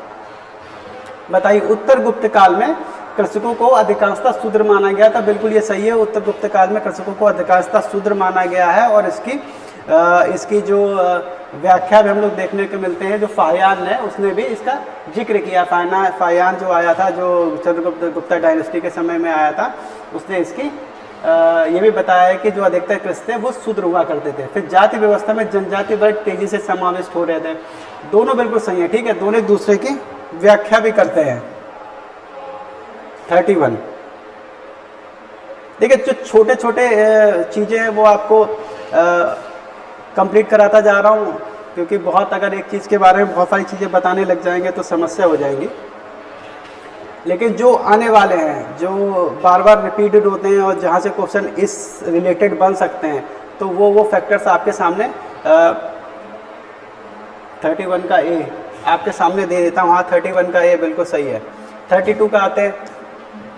सूची 1 में, सूची 1 को सूची 2 से सम्मिलित कीजिए, ठीक है। सूची 1 में क्या दिया गया है? न्याय और जो दर्शन थे वो दिए गए हैं, और उसके सामने जो उनके राइटर्स थे जिन्होंने वो दर्शन दिया था, ठीक है, जिसके लिए वो फेमस थे, उसके बारे में चर्चा की गई है। बताइए न्याय दर्शन, वैशेषिक दर्शन, जिसको हम लोग एक विशेष कण की विशेषता वाला दर्शन भी बोला जाता है, जहाँ पे इसके जो कह सकते हैं जिसको जो जो थ्योरी इन्होंने दी थी, जो दर्शन इन्होंने दिया था वो कर्नाड थे और इन्होंने परमाणुवाद की पहली व्याख्या की थी। हालांकि जो परमाणुवाद इनका था, आप लोग कंफ्यूज मत होइए कि जो जैसे कि आजकल आप लोग देख लें कि बहुत लोग ये बोलते हैं कि परमाणु की पहली व्याख्या हमने की थी, लेकिन इनका जो परमाणुवाद था वो जो दार्शनिक परमाणुवाद था, ना कि साइंटिफिक परमाणुवाद था। ठीक है, इनका और इनके परमाणुवाद में बाद में आवर्त श्रेणी जो बनाई गई थी उन लोगों का, या फिर जो बाद में जो एटॉमिक रिसर्च बहुत सारी हुई थी, तो उसमें बहुत ज़्यादा डिफरेंसेस है। इसका उनसे कोई लेना देना नहीं, ये सिर्फ एक दार्शनिक जो टॉपिक था उससे रिलेटेड है। तो सांख्य दर्शन कपिल से जुड़ा हुआ है, न्याय दर्शन गौतम से जुड़ा हुआ है, मीमांसा जैमिनी से जुड़ा हुआ है। इस चीज़ को ध्यान रखिएगा। देखिए इतिहास दोस्तों बड़ा खूबसूरत सा सब्जेक्ट है। ए का 4 है, बी का 3 है, ठीक है, सी का 2 है, ठीक। बड़ा खूबसूरत सब्जेक्ट है, लेकिन क्या है ना, अगर इतिहास बहुत अच्छे ढंग से नहीं पढ़ेंगे तो बहुत से ऐसे लोग होते हैं जो क्या होता है, इतिहास की जो छोटी छोटी कमियां होती हैं या फिर उनको ढंग से नहीं पढ़ा होता है, कोई भी एक छोटी सी घटना उठा के वो आपके सामने प्रेजेंट कर दी जाएगी कि ये बताइए ऐसा हुआ, फलाना हुआ, ढिमाका हुआ। तो उससे क्या होता है, उस चीज़ों से समाज में एक वैमनस्य की स्थिति उत्पन्न होती है। और समाज में एक वैमनस्य की जब स्थिति उत्पन्न होती है तो वो क्या करती है कि वो एक जो विकास की जो एक प्रक्रिया होती है, उस प्रक्रिया को या तो धीमा कर देती है या तो फिर उसको कुछ समय के लिए रोक देती है। तो दोस्तों इतिहास को बहुत अच्छे से पढ़िएगा, क्योंकि घटनाक्रम बहुत मायने रखता है। घटनाक्रम बहुत मायने रखता है, क्या स्थिति थी, क्या परिस्थिति थी, क्या कारण रहे थे, ठीक है, क्या कारण रहे थे जो उस तरीके की घटना घटी। तो ये सिर्फ उन लोगों को पता हो सकता है जो एक्चुअल में जो इतिहास के छात्र हैं, ना कि कोई भी आके कुछ भी बोल दे रहा है तो फिर मामला चल ही रहा है उनका। निम्नलिखित स्थानों में से कौन सूर्य मंदिर के लिए विख्यात है? मंदसौर हो गया, मूल स्थान हो गया, कोणार्क हो गया और मंढेरा हो गया। मंढेरा नाम है इसका, ठीक है, मंढेरा हो गया। मंदसौर, मूल स्थान, कोणार्क और मंढेरा दोस्तों ये चारों हैं, ठीक है, ये चारों हैं। इसको मैं अभी तो फिलहाल ग्रीन ले लेता हूँ, जब लिखते समय वाइट कर दूंगा, ठीक है। 1 2 3 4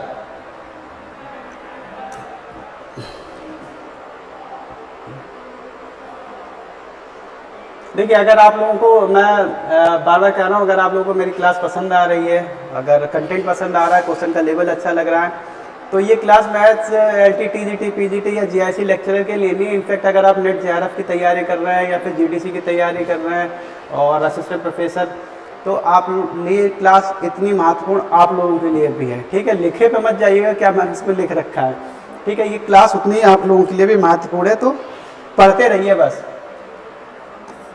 हर्षवर्धन प्रत्येक 5 वर्ष एक मेले का आयोजन करता था, कहाँ पे? थानेश्वर में, कन्नौज में, प्रयाग में और बनारस में। तो ये तो बहुत कॉमन सा क्वेश्चन आप लोग जानते हैं, हर 5वें वर्ष में प्रयाग में ये एक आयोजन करता था और उस आयोजन में बौद्ध संगति बुलाता था और लोगों को दान दक्षिणा देता था और अपने जो राज्य की जो इनकम थी, राज्य के इनकम का बहुत सा हिस्सा दान भी कर दिया करता था। इनफैक्ट जो ह्वेनसांग था, ह्वेनसांग ने भी इनको एक जो प्रयाग गोष्ठी थी, ह्वेनसांग ने भी उसको अटेंड किया था। 35 पे आते हैं। परवर्ती गुप्त शासकों का सही कालानुक्रम व्यवस्थित कीजिए। परवर्ती गुप्त शासकों का दोस्तों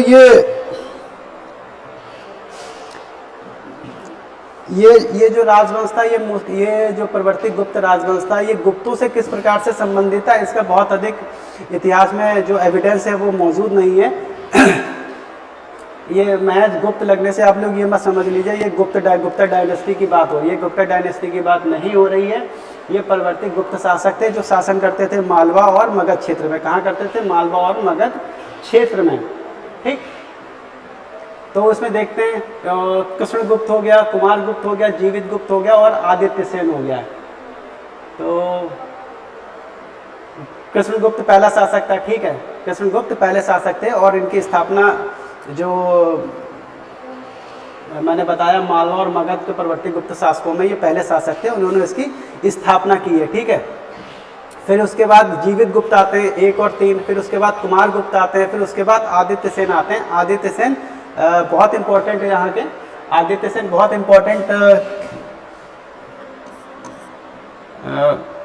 35 का बी, 2 3, नहीं नहीं नहीं नहीं, 35 का बी नहीं है अभिनव, मैंने बताया है कि 35 का बी नहीं है। कृष्णगुप्त पहले शासक थे, ठीक है, जीवित गुप्त इसके थर्ड शासक थे। कृष्णगुप्त के बाद हर्षगुप्त हुए थे, हर्षगुप्त के बाद जीवित गुप्त हुए थे, और जीवित गुप्त के बाद कुमार गुप्त हुए थे, जीवित गुप्त के बाद कौन हुए थे? कुमार गुप्त हुए थे। और कुमार गुप्त के बाद दामोदर गुप्त, कुमार गुप्त के बाद दामोदर गुप्त, दामोदर गुप्त के बाद माधव गुप्त हुए थे, एक मिनट, महासेन, सॉरी, महासेन गुप्त हुए थे। महासेन गुप्त के बाद माधव गुप्त हुए थे, माधव गुप्त के बाद आदित्य सेन हुए थे। ठीक, चलिए अब देख लेते हैं। 1 2 1 3 2 4, ठीक है, 1 3 2 4, 1 3 2 4, डी। 35 का सी, ठीक, 32 का सी, 35 का सी आदित्य सेन से संबंधित अपसठ लेख है, ठीक है, और इन्होंने अश्वमेघ यज्ञ भी किए थे।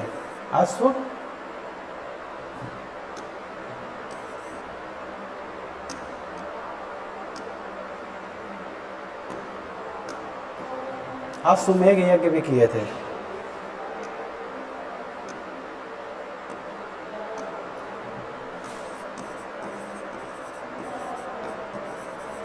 अश्वमेध, ठीक, और इसके अलावा जो कृष्णगुप्त है, कृष्णगुप्त को अच्छे वंश वाला या शत्रु का नाश करने वाला बताया गया अपसार लेख में, यानी आदित्य सेन ने अपसार लेख में किसको? कृष्णगुप्त का, जो उसके संस्थापक थे, शत्रु का नाश करने वाला बताया, और अच्छे कुल का या फिर अच्छे वंश का बताया है। बहुत इंपॉर्टेंट क्वेश्चन है और बहुत बार नहीं आया है, बहुत ही कमी बार यूज हुआ, बहुत ही कमी बार, ना के बराबर। इस तरीके क्वेश्चन बहुत इंपॉर्टेंट होते हैं।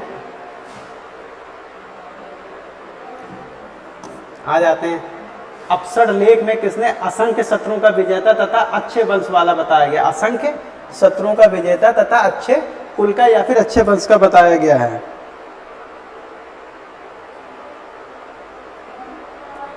देखिए, अगर आप लोगों को क्वेश्चन अच्छे लग रहे हैं, अगर कुछ लोग हो सकते हैं आप में से बहुत अच्छी स्टडी कुछ लोगों की होगी, कुछ लोगों का अगर वो क्वेश्चन में कंफ्यूजन हो रहा है कि अच्छे नहीं है, या फिर वो भी आप कमेंट करिए, हम लोग उसको भी सुधारने का प्रयास करेंगे। लेकिन मेरे हिसाब से क्वेश्चन बहुत अच्छे हैं और अच्छे लेवल के क्वेश्चन हैं, और अपनी एक महत्वता भी रखते हैं, आने वाले एग्जाम्स के लिए भी इम्पोर्टेंट क्वेश्चन है। तो किसकी बात हो रही है? खैर, मैंने अभी इसका एक जवाब भी दिया था, यहाँ पे ये हर्षगुप्त नहीं होगा, ठीक है, इसमें कोई ऑप्शन गलत है, कोई भी सही नहीं है, ठीक है, कोई भी सही नहीं है। लेकिन मैंने बताया है कि जो पहला शासक था, जो पहला शासक था, ठीक, क्या नाम था?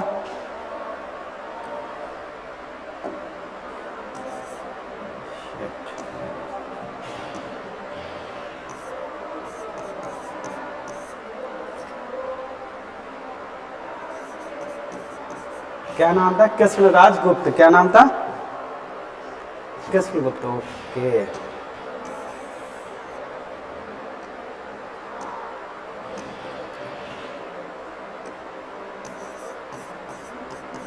कृष्ण गुप्त, ठीक है, पहला शासक था, और इसी को क्या बोला गया है? असंख्य शत्रुओं का विजेता।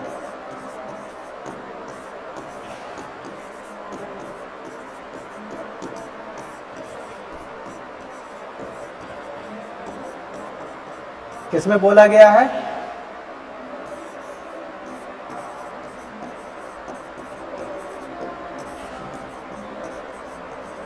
चलिए, ठीक, ये ध्यान रखिएगा कि इसका जो आंसर है वो ये होगा, कृष्णगुप्त। अगर आपके पास आंसर आता है तो कृष्णगुप्त होगा। और एक बात और बता दूं, जो यहाँ पे माधव गुप्त शासक था, वो माधव गुप्त शासक थे, हर्षवर्धन के समकालीन थे और उनके मित्र थे, और इनको मालवा और मगध का एक तरीके से राज्यपाल या फिर शासक टाइप का उन्होंने नियुक्त किया था, ठीक है। गुप्त काल में पूर्वी भारत में ग्रामीण काश्तकारों के लिए निम्नलिखित में से किन शब्दों का प्रयोग हुआ है?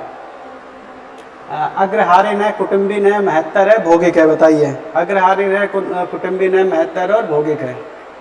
अग्रहारण जैसे दोस्तों बताते हैं, अग्रहारण जो ब्राह्मणों को जो जमीन दान दी जाती थी, जो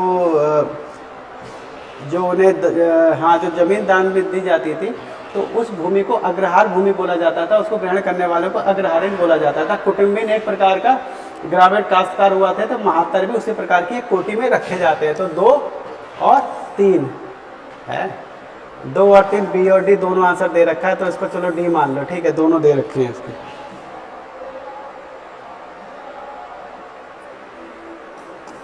38 धान्य लोक क्या है? धवन्या लोक क्या है? धवन्या लोक क्या है? एक महाकाव्य है, साहित्य शास्त्र पर एक ग्रंथ है, एक नाटक है, बौद्ध ज्ञान मीमांसा का एक ग्रंथ है, ठीक है।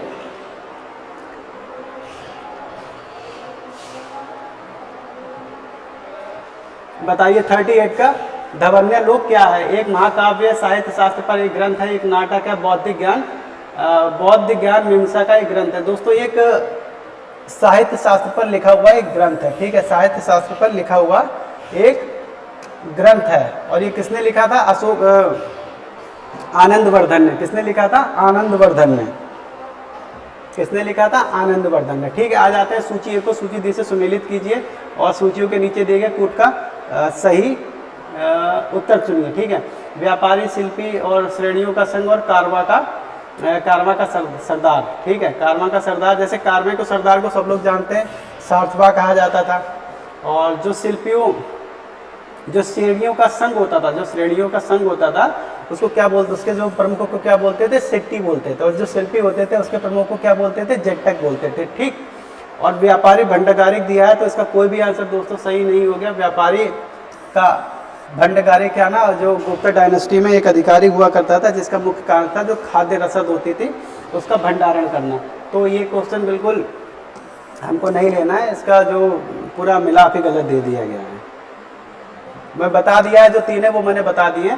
किस काल में जजमानी व्यवस्था कहलाने वाली एक नई प्रकार की सामाजिक संरचना का भारत में प्रसार हो गया था, ठीक है। जजमानी व्यवस्था कहलाने वाली एक नई प्रकार की व्यवस्था का जो व्यवस्था आज भी भारत में व्याप्त है, ठीक है। परवर्ती वैदिक युग में, मौर्य काल में, गुप्ता युग में, गुप्तोत्तर काल में। बताइए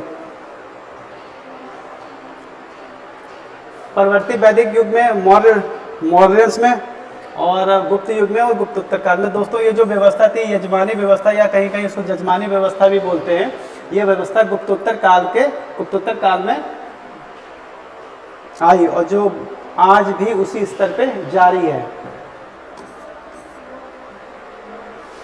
निम्नलिखित में से कौन सा एक वक्तव्य प्राचीन भारत में सामंतवाद के पहलू की व्याख्या करता है? प्राचीन भारत में सामंतवाद का जो जन्म हुआ था और उसके जिस प्रकार से प्रोग्रेस हुई थी और डेवलपमेंट हुआ था, उसके बारे में चर्चा की जा रही है। तो यहाँ पे क्या है? राजा अपने अधिकारियों को वेतन के स्थान पर भूमि अनुदान देता था, बिल्कुल सही जवाब। राजा अपने वेतन के स्थान पर और अधिकारियों के भूमि अनुदान करने लगा था, जिसकी वजह से सामंतवाद का उदय हुआ। कृषि कार्य शूद्र कृषकों द्वारा किया जाता था, चलिए ये भी ठीक है। कुछ शक्तिशाली सामंतों के अपने उप सामंत भी हुआ करते थे, और हाँ ये तीनों सही है, यानी कि 1 2 तीनों सही है, यानी कि जवाब ए होगा। कुछ शक्तिशाली सामंतों के अपने उप सामंत भी हुआ करते थे, जैसे कि एक आप जो गुप्तों के जो लास्ट के जो शासक हुए थे, उन्हीं शासकों में से एक शासक थे वैन्यगुप्त, और जिनका शासन बंगाल में देखने को मिलता है। उन्हीं का एक अभिलेख है गुणाधर अभिलेख, या फिर गुणेधर अभिलेख, या फिर कहीं कहीं गुणेघर भी अभिलेख होता है। उसी अभिलेख में पहली बार महासामंत का शब्द का प्रयोग हुआ है। तो ये इस चीज़ को क्लियर करता है कि सामंतों के ऊपर महासामंत हुआ करते थे, उसके नीचे भी सामंत हुआ करते थे, यानी उप सामंतों की एक व्यवस्था भी पनप गई थी। सामंत अपने नीचे भी सामंत रखते थे। नीचे 2 वक्तव्य दिए गए हैं, एक को कथन है, दूसरे को कथनार्हक कारण बताया गया है। नीचे एक सही उत्तर का चयन कीजिए, कूट से सही उत्तर का चयन कीजिए।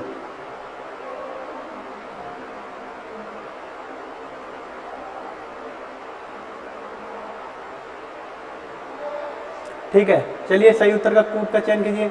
गुप्तोत्तर कृषि संरचना की विशेषता एक सामंती ढांचे का विकास है।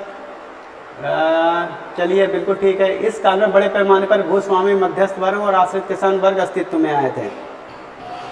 जैसे मैंने बताया कि गुप्तों के काल में या गुप्तोत्तर काल में क्या हुआ, सामंतवाद का उदय बहुत तेजी से हुआ और आगे जाते जो राजपूत काल हुआ करता था, जो राजपूत काल था उसमें लगभग सामंतवाद का जो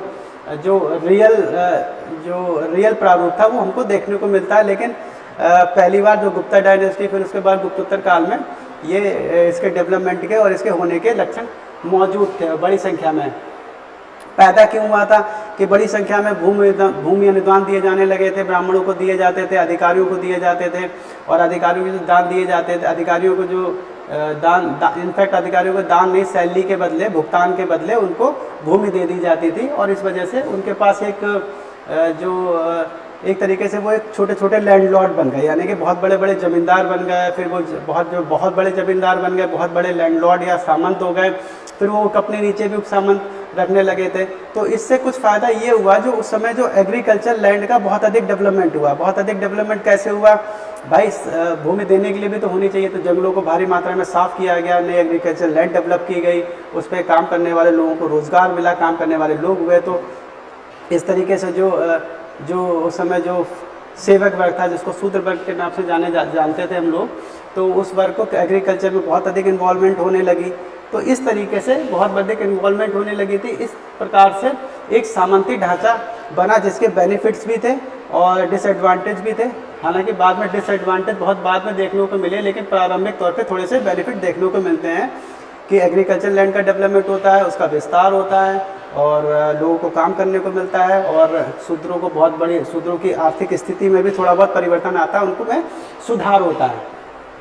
तो दोस्तों ये दोनों सही है, ठीक है, AR और दोनों सही है, और RA की सही व्याख्या भी करता है। चलिए आ जाते हैं 43 पे। किस काल के मंदिर की वास्तुकला में सर्वप्रथम गंगा और यमुना की आकृतियाँ आती हैं? सबसे पहले किसमें मिलती है? परमार में, पल्लवों में, गुप्तों में, चंदेलों में। ठीक है दोस्तों, सबसे पहले हमको कहाँ मिलती है? गुप्तों में। कि गुप्ता डायनेस्टी में सबसे पहले हिंदू मंदिरों का निर्माण प्रारंभ हुआ था। गुप्ता डायनेस्टी में सबसे प्राचीन मंदिर उसी शासन के काल में माने जाते हैं। तो वहाँ पे कुर्मवाहिनी गंगा का और यमुना का उल्लेख हुआ है। ठीक है, चलिए आ जाते हैं 44 पे। निम्नलिखित में से कौन सा नाटक हर्ष द्वारा रचित है? रत्नावली, नागानंद और प्रियदर्शिका। दोस्तों ये तीनों ही नाटक हर्ष द्वारा रचित हैं। हर्ष किसके द्वारा? हर्ष द्वारा, वर्धन राजवंश। 45 सूची 1 को सूची 2 से सुमिलित कीजिए और सूचियों को नीचे गए कूट को प्रयोग कर सही उत्तर चुनिए। ठीक है, सही उत्तर चुनने हमें, ठीक है, कूटों को मिलाप करना, सही उत्तर चुनने। तो मिला लेते हैं। नारद 15 प्रकार के दास मैंने बताया, ठीक। और मनु, गृहस्थ को दास से विवाह नहीं करना चाहिए, बिल्कुल सही है। मनु ने कहा है कि गृहस्थ को अपने दास से विवाह नहीं करना चाहिए। कौटिल्य क्या कहते हैं? कौटिल्य कहते हैं कोई आर्य दास नहीं हो सकता। किसमें कहते हैं? अर्थशास्त्र में कहते हैं। और फिर अब रह जाते हैं यज्ञवाल्क्य। याज्ञवल्क्य क्या कहते हैं? किसी को उसकी सहमति के बिना दास नहीं बनाया जा सकता है और उसको दास नहीं बनाया जाना चाहिए। तो मिला लेते हैं। A का 3 है, B का 1 है, C का 4 है और D का 2 है। ऑप्शन आपके सामने C बिल्कुल सही जवाब है। भीतर गांव का ईंट का मंदिर एक ख्याति प्राप्त गुप्त स्मारक है। निम्न में से कौन सा एक स्थापत्य लक्षण यहाँ पाया जाता है? चूने के गारे का जुड़ाई सामग्री के रूप में प्रयोग, यथार्थ मेहराब का प्रयोग, और सजावट के लिए संगमरमर का प्रयोग, और पदांग के लाल बलुआ पत्थर का प्रयोग।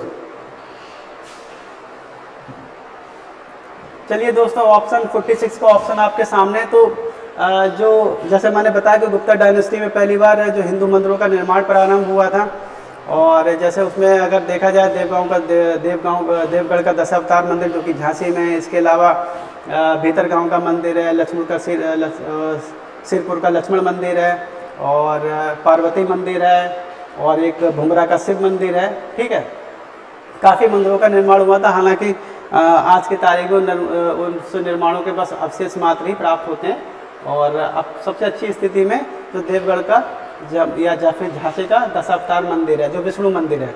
ठीक है, इसमें सबसे पहले यथार्थ मेहराब का प्रयोग हुआ था सबसे पहले।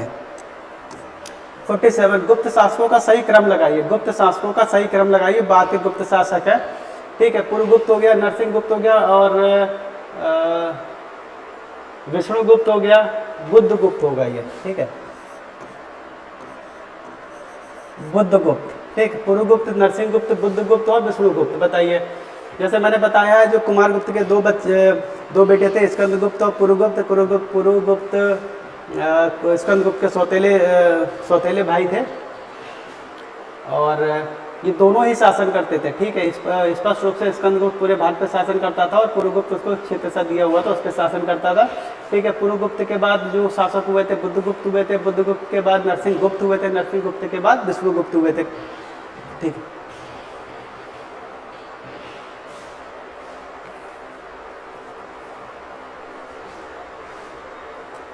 क्या मैंने बताया, पुरुगुप्त के बाद क्या, पुरुगुप्त के बाद पुरुगुप्त के बाद शासक हुए थे कुमारगुप्त तृतीय, ठीक है। हाँ, कुमारगुप्त तृतीय हुए थे, मैं एक सीक्वेंस बता दे रहा हूँ। पुरुगुप्त के बाद कुमारगुप्त तृतीय हुए थे, कुमारगुप्त के बाद बुद्धगुप्त तृतीय बुद्धगुप्त हुए थे, बुद्धगुप्त के बाद नरसिंह बालादित्य हुए थे, ठीक है। नरसिंह बालादित्य के बाद वैन्यगुप्त हुए थे, जो कि कुमारगुप्त तृतीय हुए थे, सॉरी कुमारगुप्त तृतीय हुए थे। इतना वंशावली याद करना बड़ा यार टफ काम है, डेफिनेटली बहुत टफ काम है। और मैंने यही बताया है कि कुमारगुप्त तृतीय हुए थे और इन्हीं के वंश से रिलेटेड जो और कुछ शासक थे, जिसमें से वैन्यगुप्त थे वो बंगाल पे शासन करते थे और भानुगुप्त भी शासक हुआ करते थे। तो बहुत से ऐसे शासक थे जो छोटे छोटे स्तर पे जिन्होंने शासन किया था। भानुगुप्त का मैंने बताया, एरन अभिलेख, वैन्यगुप्ता मैंने बताया, गुणधर अभिलेख बंगाल में थे। तो मिला लेते हैं, पुरुगुप्त हो गया, बुद्धगुप्त हो गया, नरसिंहगुप्त, यानी कि 1 3 2 4 1 3 2 4 47 48। किस परवर्ती गुप्त शासक ने वैवर्तिक संघ नामक महादान बौद्ध संस्थान को दान दिया था? महायान, ठीक है, महायान बौद्ध संस्थान को दान दिया था किस शासक ने? बताइए।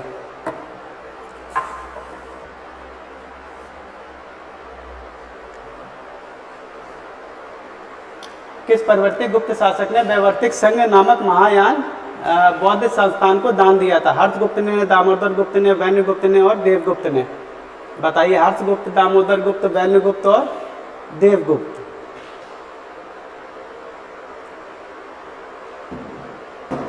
दोस्तों उसका जवाब वैन्यगुप्त होगा, ठीक है। मैंने बताया वैन्यगुप्त का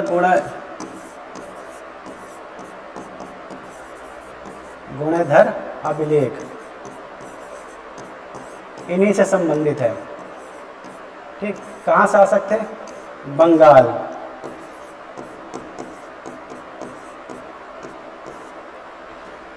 ठीक। और इन्होंने ही वहाँ पे वैवर्तिक संघ नामक एक महायान बौद्ध संस्थान था, उसी को इन्होंने दान दिया था।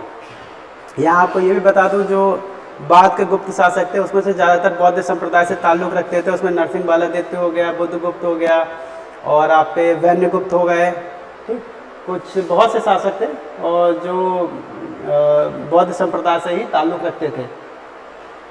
49 आते हैं सूची विवाह के प्रकार, ठीक, उसको हमको सुमेलित करना है। विवाह के प्रकार, सूची इनकी संख्या बताइए, ठीक। बताइए दोस्तों, देव विवाह, आर्ष विवाह, असुर विवाह और राक्षस विवाह। मैंने बताया, अभी थोड़ी देर पहले बताया था। सामने दिया है नववधू का पिता वर से एक जोड़ी गाय और बैल प्राप्त करता था। नववधू को बालक लाया जाता था और विवाह करा दिया जाता था। पिता पुत्री को गहनों के साथ देता था। पिता एक पुरोहित को पुत्री देता था। वर नववधू की कीमत देता था। बताइए। तो आर्ष विवाह तो मैंने बताया था, ठीक, बी का 1 सही है। देव विवाह क्या होता था? देव विवाह पिता एक पुरोहित को पुत्री देता था, यानी कि ए का 4, ठीक है। देव विवाह क्या होता था? जो पुरोहित उनके यहाँ जो मतलब यज्ञ कराया जाता था और जो पुरोहित उनके यहाँ यज्ञ बहुत अच्छे ढंग से संपन्न करा देता था, तो पिता उसी के साथ अपनी पुत्री का विवाह कर देता था, ठीक है। तो ये हो गया। अब असुर विवाह क्या होता था? ए का 4, बी का 1।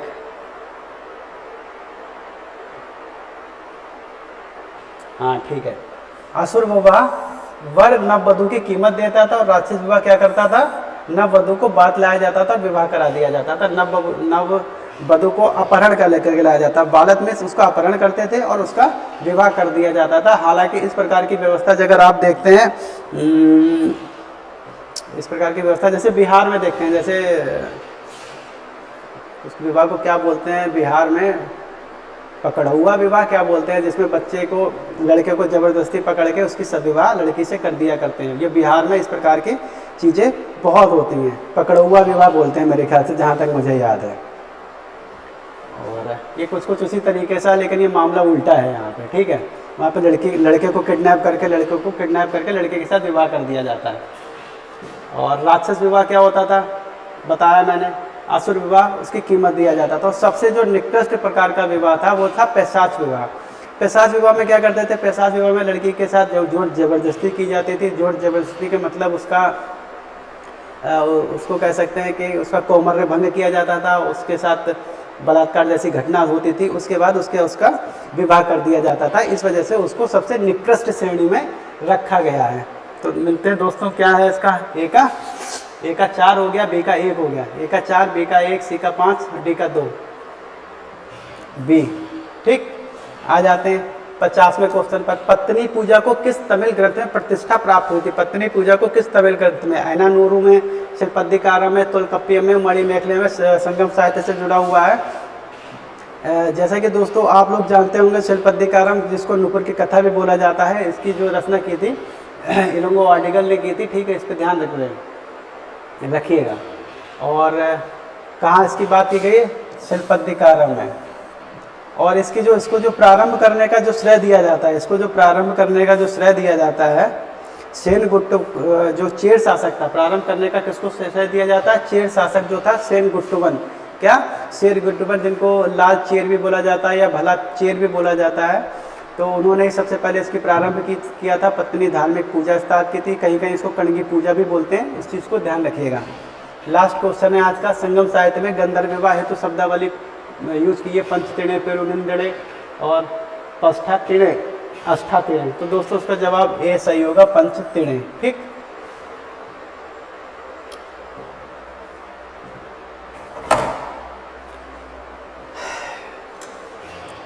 तो दोस्तों जैसा कि आप सभी लोग ने देखा कि आज का लेक्चर हम लोग यही ख़त्म करते हैं।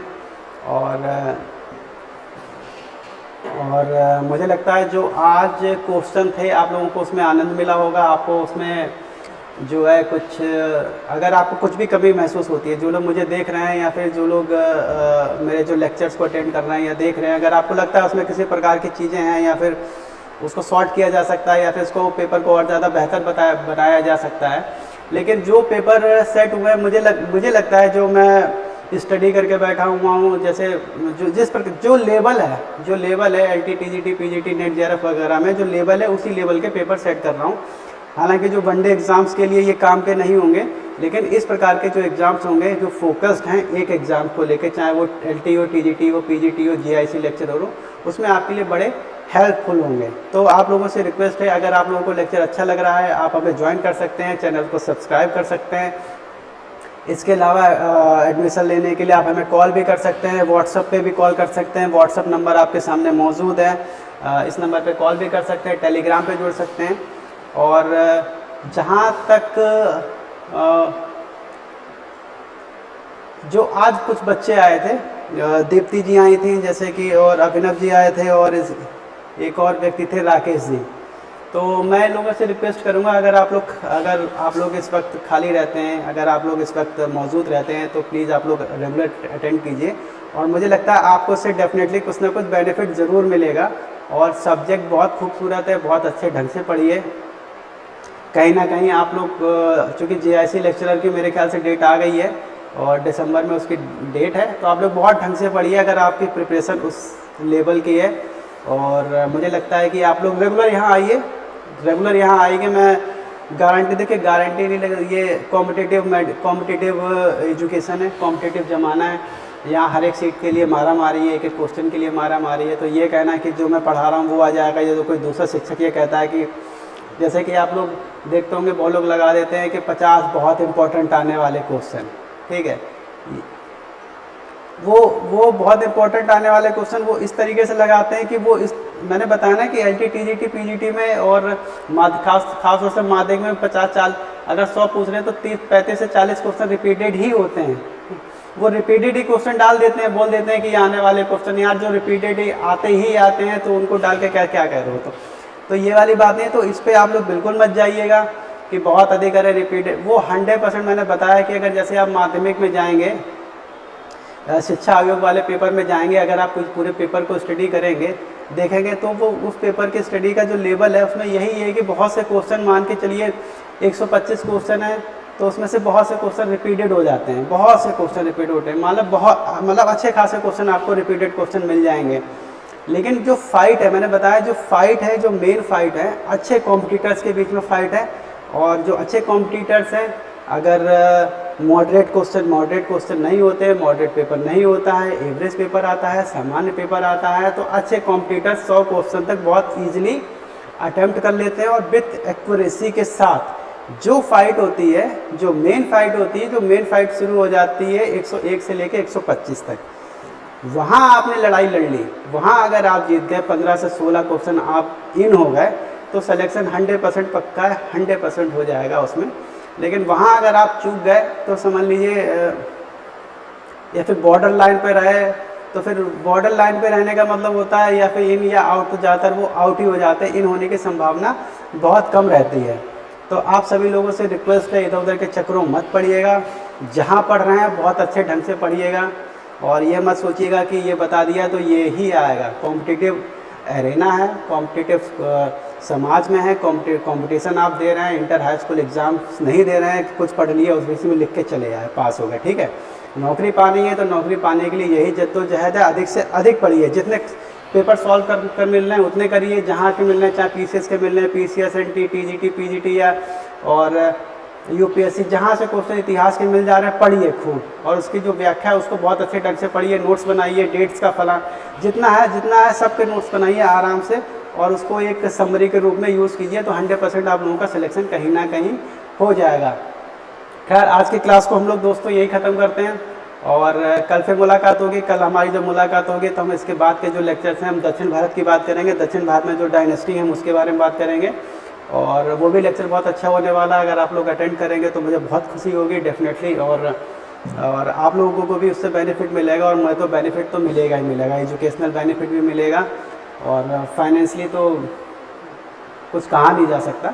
लेकिन आप लोग अगर ज्वाइन करना चाहते हो, बहुत रीजनेबल प्राइस है, 99 रुपये में, प्लीज़ आप लोग हम लोगों को ज्वाइन कीजिए, और आप लोग यूँ ही साथ देते रहेंगे तो डेफिनेटली कुछ ना कुछ अच्छा अवश्य होगा। चलिए मिलते हैं दोस्तों कल के लेक्चर में, तब तक के लिए शुभ रात्रि। और त्यौहार आने वाले हैं, उसका आनंद लीजिए पढ़ाई पे, लेकिन पढ़ाई के बाद, ठीक, 6-7 घंटे उसमें भी पढ़ते रहिए, त्योहारों में भी 6-7-8 घंटे पढ़ते रहिए, उसके बाद जो समय मिल रहा है आप उसको यूज़ करिए। चलिए मिलते हैं दोस्तों, गुड नाइट, शुभ रात्रि, फिर मुलाकात होगी आप